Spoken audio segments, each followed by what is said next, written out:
Bismillahirrahmanirrahim. Alhamdulillahilladzi anzala sakinatahu fi qulubil mu'minin liyazdadu imanan ma'a imanihim wa asyhadu an la ilaha illallah sandarin aja pilih. wa asyhadu anna Muhammadan abduhu wa rasuluhu la Abang di sini aja ya. ilahi anta mansuri wa ridwaka manuri abdini Muhammadan wa ma'afatan. Bapak Ibu, semoga siapapun yang mendengarkan pada kesempatan kali ini, baik yang bersama sedikit ataupun mereka yang bergumul dosa, Allah ampunkan habis dosa-dosanya. Yang sakit, moga-moga Allah sehatkan. Yang sudah berumah tangga, semoga Allah bahagiakan rumah tangganya. Allah titipkan keturunan yang soleh-solehah. Allah lancarkan rizkinya yang lapang, yang banyak, yang berkah, yang tidak putus-putus. Yang belum nikah, semoga Allah pilihkan jodoh yang terbaik. Yang merasa masih punya hutang, semoga Allah bayarkan hutang-hutangnya lunas.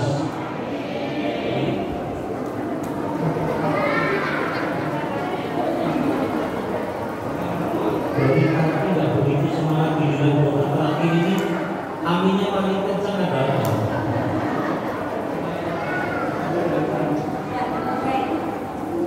ternyata punya hutang itu kawannya banyak, jadi gak usah pusing, gak usah panik. Di mana-mana banyak kawannya orang punya hutang.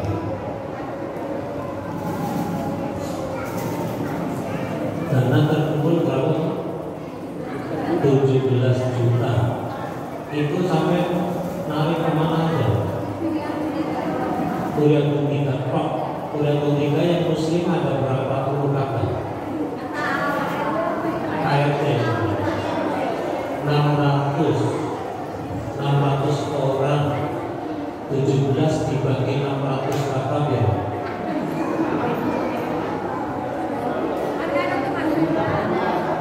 Betapa itu nih.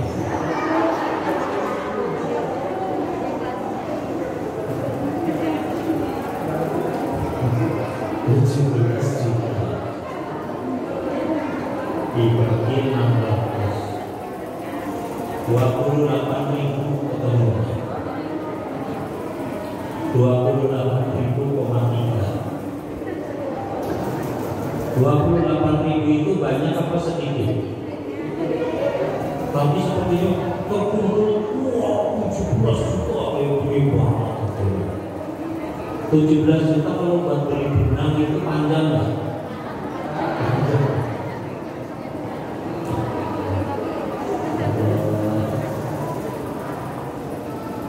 Ini kita ngobrol santai sambil nunggu buka puasa. Buka puasa hari ini jam berapa? Jam berapa? Jam 6 lewat.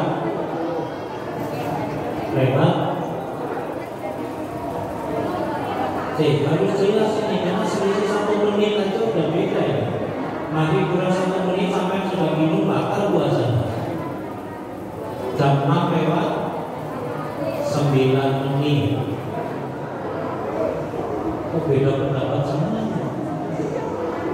Ya udah nanti ada kita buka.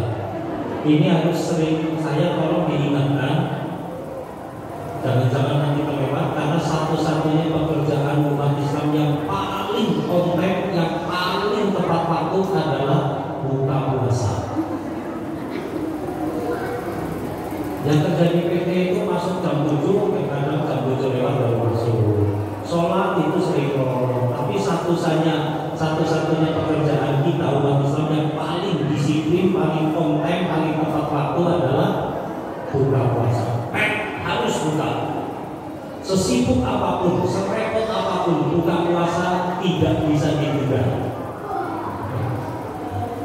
Dan kembali ke acara kita. Bismillahirrahmanirrahim. Kemarin di pengajian minggu sudah kita bahas ya, tanda-tanda orang bertakwa. Sudah banyak sekali ayat-ayat yang kita bongkar, yang kita bedah, dan hampir di semua ayat yang menunjukkan tanda-tanda orang bertakwa, yang paling sering diulang-ulang adalah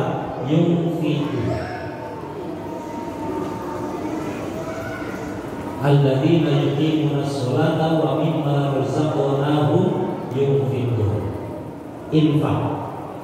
Kenapa tadi saya mencoba menghitung? Di awal tadi MC mengatakan 17 juta itu waktunya gede banget. Begitu kita bagi dengan jumlah warga, ketemunya per kakak bukan per jiwa, 28.000. Kecil banget.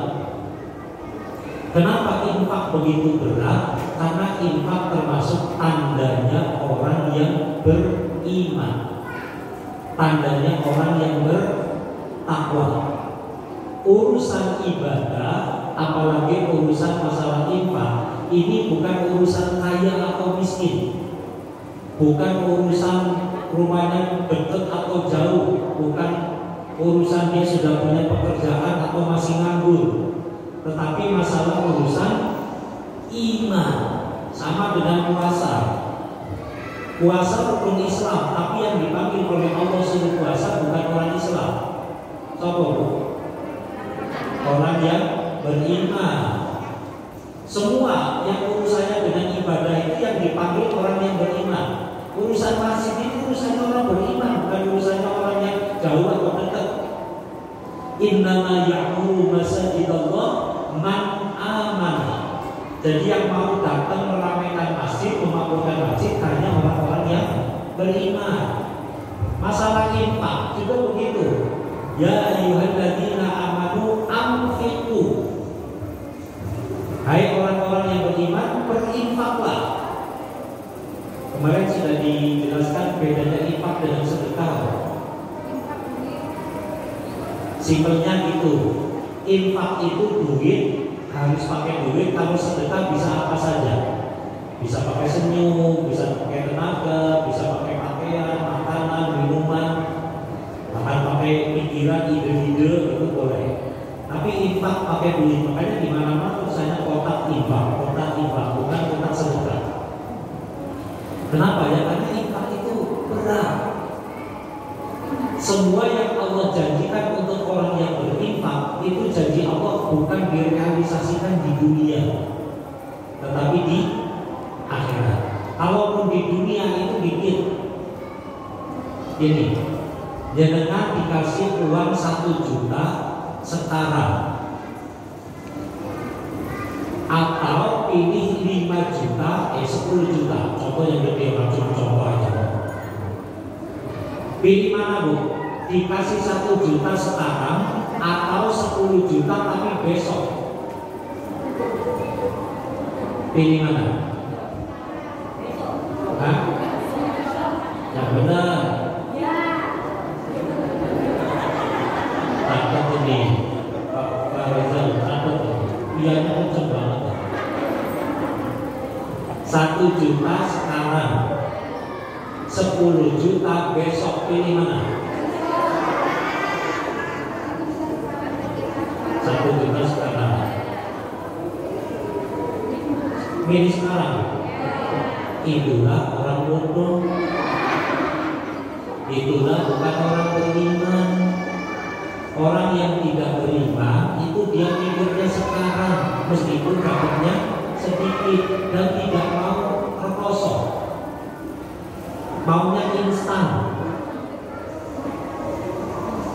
Orang yang beriman dia mau bercapek-capek dulu, mau sabar dulu, mau prihatin dulu, tapi dapatnya gede, cuma tidak dikasihkan sekarang. Kapan dikasihkannya? Besok. Coba puasa ini untuk orang beriman semua. Ada Lailatul Qadar, ada berkah, ada rahmah, ada apa lagi? Diampuni dosa-dosanya. Bukan sekarang, pakainya bukan sekarang. Nah, sholat qobliyah subuh, hadiahnya apa? Dunia beserta isinya. Ini 1 kali sholat qobliyah subuh dan dilakukan 1 orang. Hadiahnya ada, dunia beserta isinya. Nah kalau sholat 2 kali mau ditaruh di mana? Kalau sampai minta sekarang. Terus kalau yang sholat 10 orang, 1 hari 10 orang, terus mau ditaruh di mana kalau sampai mintanya sekarang? apalagi kalau dilakukan setiap hari sepanjang umurnya. Makanya ad-dunya darul amal la jaza wal akhirah darul jaza la amal. Ngerti? Dunia ini tempatnya untuk beramal, bukan tempat mengambil hadiah. Akhirat itu tempatnya kita panen, bukan tempatnya cocok tanam. Wal akhirah darul jaza, tempat bayaran, dan di sana sudah tidak ada amal lagi. Orang-orang yang beriman, jadi orang beriman itu enak apa enggak enak? Hah? Enak apa enggak enak? Ragu-ragu jawabnya. Saya ulangi, jadi orang beriman itu enak apa enggak enak? Enggak enak itu. Belas enggak enak. Kalau ingin enak, jangan jadi orang beriman. Lakukan apa saja boleh, makan apa saja halal, boleh. Zina, mabuk, judi, bohong, boleh semua. Jadi orang beriman apa-apa nggak boleh. Ini siang-siang mau makan aja susah banget tunggu maghrib. Orang yang beriman makan kapan saja boleh, kapan saja, apa saja boleh. Orang beriman ini banyak kali diatur yang begini nggak boleh, nggak boleh, harus begini, harus begini. Udah gitu nggak dapat apa-apa. Coba sampai puasa dapatnya apa? Hah? Dapatnya apa? Dapat capek, ngantuk, lemes. Dapatnya penderitaan semua. Udah lagi capek, harus dikasih duit lagi. Takut merakyati, kita lagi zakat, fidyah, konek. Udah puasa aja udah capek, udah haus, udah lemes. Udah gitu tangga kita dendanya pun banyak juga. Suami istri ikut-ikut di siang hari, padahal suami sendiri, istri sendiri itu aja didenda. Suruh puasa lagi 2 bulan berturut-turut. Gak sanggup memerdekakan budak, gak sanggup memberi makan orang miskin 60 orang. Susah kamu jadi orang ini. Iya, karena hadiahnya surga. Kalau hadiahnya kipas angin mah gampang. Dan hadiahnya tidak semua di sini. Kalaupun kita kebagian di sini itu ada sebagian kecil. Makanya jangan iri. Suruh sholat malam-malam, suruh melek, suruh baca Quran. Wah, ahasiban nasu ayyatraku ayyakulu amanna wa hum la yaftanun. Apakah mereka dibiarkan saja mengatakan kami beriman, padahal belum diuji? Semakin tinggi iman seseorang, justru semakin berat ujiannya. Tapi yang namanya ujian di mana-mana pasti tujuannya untuk meningkatkan kualitas. Halo? Udah lihat sini. Emang gitu kata orang ahli manajemen komunikasi, kalau ada yang bergerak pasti perhatiannya menuju kepada yang bergerak.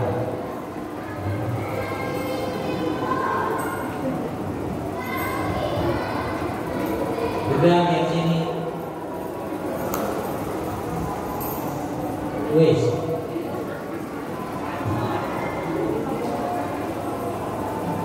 Saya tak percaya habis.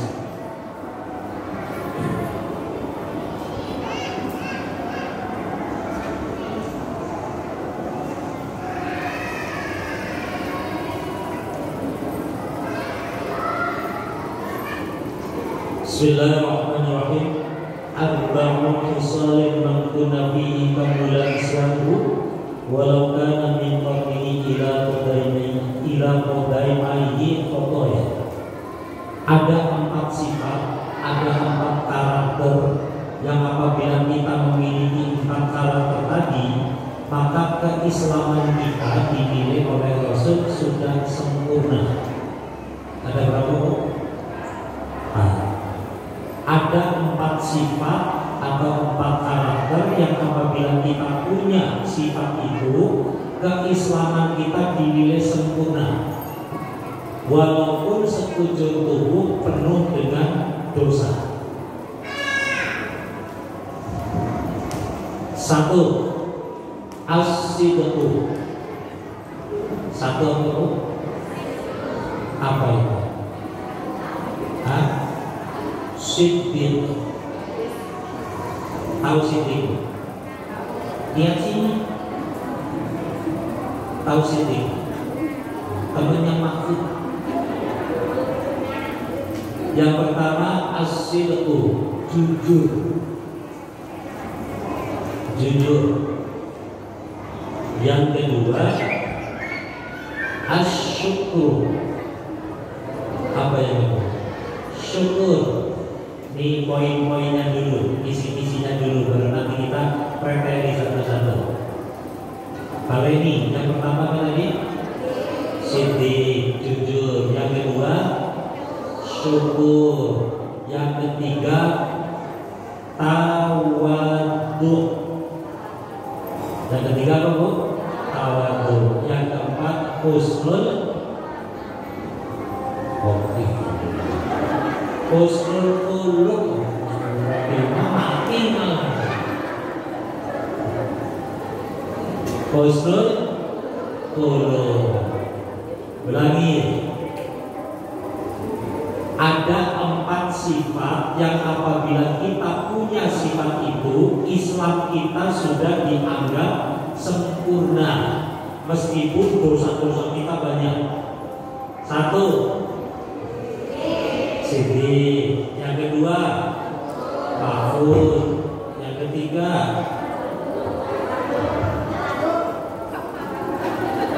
boleh nih. Satu, siddiq. Yang kedua, Mahfud. Syukur. Yang ketiga, tawadhu. Yang keempat, husnul khuluq. Itu husnul khotimah. Nah, satu-satu. Satu siddiq. Ada orang Arab Badui. Orang Arab Badui itu orang Arab kampung, datang kepada Nabi. Ya Muhammad, aku ingin masuk Islam. Apa syaratnya? Rasulullah senyum. Sini kamu. Benar ingin masuk Islam? Ya. Iya, saya ingin. Apa syaratnya masuk Islam? Cukup satu saja. Jangan bohong. Kok gampang banget syarat masuk Islam cuma satu? Iya. Jangan bohong. Udah pulang. Sampai di rumah, ketemu sama istrinya. Ditanya, Bang dari mana? Ketemu sama Nabi Muhammad. Mau ngapain kamu dekat-dekat orang itu? Ayo, kamu pasti mau masuk Islam ya? Gak boleh bingung. Mau bilang iya, takut dimarahin istrinya. Mau bilang tidak, pesan Nabi kalau ingin masuk Islam syaratnya jangan bohong. Tadi bilang kok gampang banget syarat masuk Islam cuma satu, jangan bohong. Ya udah, tadi sama siapa? Mau bilang sendirian, ada kawannya. Mau bilang ada kawannya, tambah mana lagi mau masuk Islam, ikut ajaran baru yang dibawa oleh Muhammad, kok ngajak-ngajak orang, tambah dimarahi lagi. Akhirnya mikir lagi, ngomong nggak kalau saya ngajak kawan? Akhirnya diam, dibentak sama istrinya, ditanya malah diam aja. Terus merenung, ternyata setelah masuk Islam itu tidak segampang yang saya bayangkan. Cuma satu padahal kata Nabi, syaratnya jangan bohong.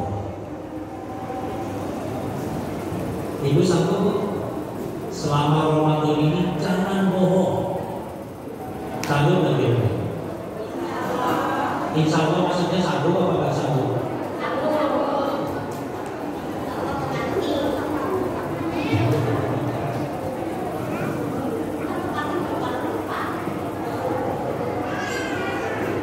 Ibu sholat sini tarawihnya yang berapa?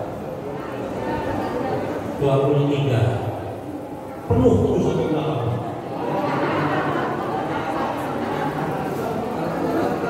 Alhamdulillah. Ini ibu tarawih terus tiap malam.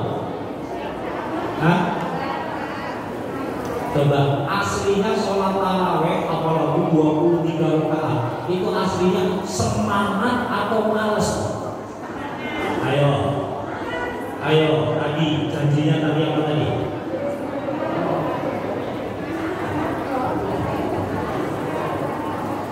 Aslinya sholat tarawih 23 rakaat itu aslinya sampai asik atau males?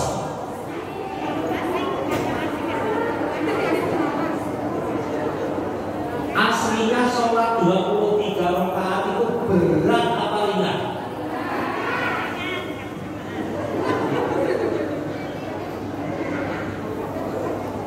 Jangankan sholat tarawih, orang sholat 5 waktu aja berat toh. Sholat 5 waktu itu aslinya berat apa ringan? Jawab. Ini baru satu pertanyaan aja kita mau jawab jujur aja udah repot banget. Nyambungnya anak yatim ditarik urunan itu aslinya asik atau sebel?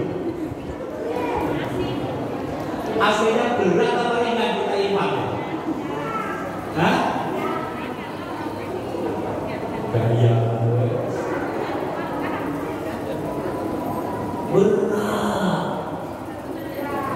berat karena ini ukurannya dengan iman. Dulu waktu gadis infak 2000, sudah nikah infak 2000, nganggur infak 2000, sudah kerja infak juga 2000, belum Ramadan infak 2000, sudah Ramadan infak juga 2000, THR belum cair 2000, THR sudah cair infak 2000 juga. Memang kelas iman kita kelasnya kelas, bukan masalah THR atau bukan THR. Ini urusan latihan jujur. Nah, satu. Yang kedua apa tadi? Hah? Syukur. Syukur itu gampang apa ringan? Syukur itu berat apa ringan? Berat apa ringan? Berat. Makanya kita mampu bersyukur sudah dianggap sempurna Islam kita. Jadi orang pandai bersyukur, lawan Islam itu apa? Lawan Islam itu apa? Kafir. Lawannya iman, kafir. Lawannya syukur, kafir juga, kufur. Lawannya Islam, kafir. Lawannya iman, kafir. Lawannya syukur juga kafir atau kufur. Makanya jadi orang yang mandi bersyukur pun juga butuh riado, nggak cukup hanya dengerin ceramah, paham aku mampu langsung mandi bersyukur, nggak bisa. Harus apa ini? Latihan.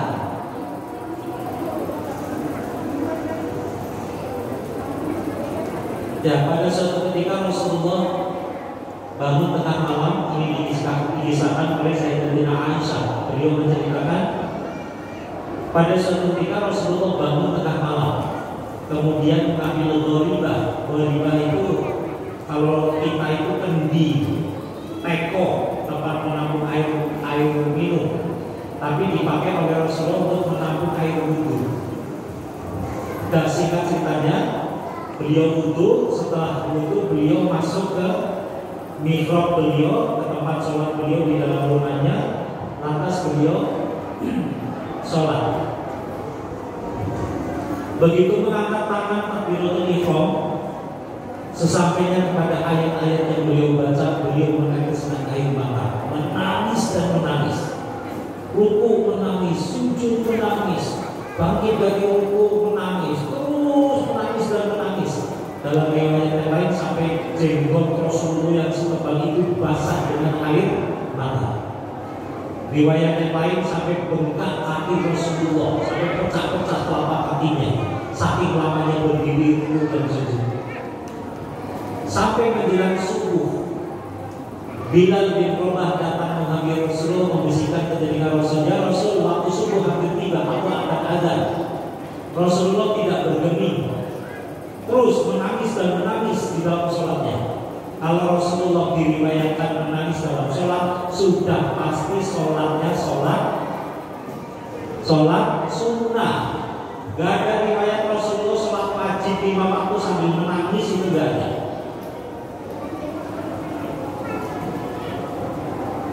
Sampai menjelang subuh, ya Rasulullah, waktu subuh hampir tiba. Selesai sholat, Bilal nanya, ya Rasul, apa yang kau cari dalam ibadahmu sehingga engkau beribadah sebegitunya sampai bengkak kakinya? Berarti lebih hebat kita, Bapak Ibu. Kita sholat gak pernah bengkak kakinya. Rasulullah sampai bengkak kakinya, sampai telapak kakinya sampai pecah-pecah berdarah. Apa yang kau cari? Istri baru, jabatan, harta benda, atau apa? Sementara Allah telah dijanjikan Allah masuk surga, dosa-dosamu telah dimaksud, telah dihapuskan semua, terbebas dari dosa dan kesalahan. Terus apa sih akan cari dalam ibadahmu sehingga sebegitunya ibadahmu? Wahai Bilal, apa jawab Nabi? Afalam akun abdan syakur? Bukankah aku ini belum menjadi hamba yang pandai bersyukur atas nikmat yang Allah berikan kepadamu? Inilah motivasi ibadah Rasulullah. Kalau model kita kira-kira, Mahfud, kamu udah dijamin masuk surga, dosamu sudah dihapus semua, nggak ada yang sedikit pun. Kira-kira kalau model kita tambah nggak pernah ibadah atau justru malah tambah semangat ibadahnya? Hah? Kalau model saya malah ngapain sholat lagi lalu jadi surga? Tidak demikian Rasulullah. Rasulullah semakin dikasih angin segar seperti tadi, Rasulullah, dirimu dan keluargamu dijamin surga. Dosa-dosanya sudah dihapus total, nggak punya dosa sama sekali. Wah, justru Rasulullah merasa tidak ada apa-apanya ibadah yang dilakukan dibandingkan dengan nikmat yang diberikan Allah kepadanya. Jadi semakin meningkat ibadahnya bukan untuk mengejar surga, tetapi sebagai ungkapan syukur atas nikmat yang Allah berikan kepadanya. Inna qauman 'abadullaha rabbatan fatilka 'ibadatul tujar. Ada orang yang beribadah kepada Allah semata-mata dia mengharapkan surganya Allah, hanya mengharapkan pahala, hanya mengharapkan imbalan dari Allah. Fatilka 'ibadatul tujar. Itulah ibadahnya pedagang yang bisnis dengan Allah. Bapak Ibu, kenapa sholatnya memilih jamaah? Jelas jamaah itu pahalanya gede, 27 derajat dibandingkan sholat biasa. Kenapa ibu kok pilih santunan anak yatim hanya di bulan Ramadan? Di luar bulan Ramadan jarang ada program santunan. Bulan Ramadan bulan dilipat gandakan pahala. Ada Ramadan Qadha, ada Nuzul macam-macam. Jadi sedekahnya 28.000 setahun sekali. Nunggu Ramadan. Jadi yang dipikir, yang diincar adalah ngumpul-ngumpulin apa tadi? Pahala. Kata Sayyidina Abu Bakar, fatilka ibadatul tujar. Itulah ibadah model pedagang. Jadi hitung-hitungan untuk rugi. Wa anna qauman 'abadullaha rabbatan fatilka ibadatul 'abid. Ada orang yang beribadah kepada Allah, tetapi orientasinya bukan mengumpulin pahala, tapi karena takut masuk neraka, takut dosa, takut azab, takut digebukin malaikat. Fatilka ibadatul abid itulah ibadah model budak. Apa budak? Budak itu zaman Nabi, sekarang udah gak ada budak, kecuali di tangan Melayu masih ada budak. Ya, budak-budak kecil. Kalau sekarang mungkin sebenarnya nggak pas juga sih, seperti apa, pembantu lah. Pembantu mau bekerja itu karena motivasinya karena takut dimarahi oleh majikannya. Kalau di muka kuning ya karyawan operator itu. Kenapa sebab banget? Karena ada yang utang marah tuh, ada leader, ada supervisor. Maka ini penyakitnya ketika leadernya nggak ada, supervisor nggak ada, ya dia pendeta asik gitu. Terus WA, main Facebook, ngobrol.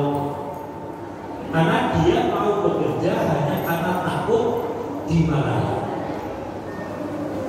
Yang ketiga, wa anna qauman ta'abudullaha syukran fa tilka ibadatul akhrar. Ada orang yang beribadah bukan karena ingin masuk surga, bukan karena takut neraka, tetapi karena takut karena motivasinya karena bersyukur atas nikmat yang Allah berikan kepadanya. Fatilka ibadatul akhrar, itulah ibadahnya orang yang merdeka. Ada salah seorang tokoh sufi wanita bernama Robi'ah Adawiyah. Pernah dengar belum nama itu? Robi'atul Adawiyah. Dalam sebuah puisinya beliau mengatakan gini, ya Allah, seandainya aku beribadah kepadamu hanya karena ingin masuk ke dalam surgamu, tolong ya Allah masukkan seluruh musuh-musuhmu ke dalam surgamu itu, dan kuncilah rapat-rapat pintu surga itu sehingga aku tidak bisa lagi masuk ke dalam surgamu. Dan seandainya aku beribadah kepadamu hanya karena takut masuk nerakamu, maka masukkanlah tubuhku ke dalam nerakamu itu. Kemudian besarkanlah tubuhku sehingga memenuhi seluruh ruangan neraka, dan kuncilah rapat-rapat pintu neraka sehingga tidak ada satupun orang lagi yang bisa masuk ke dalam neraka karena sudah penuh dengan tubuhku. Namun aku beribadah kepadamu hanya karena cintaku dan syukurku atas nikmat yang Engkau berikan kepadaku. Inilah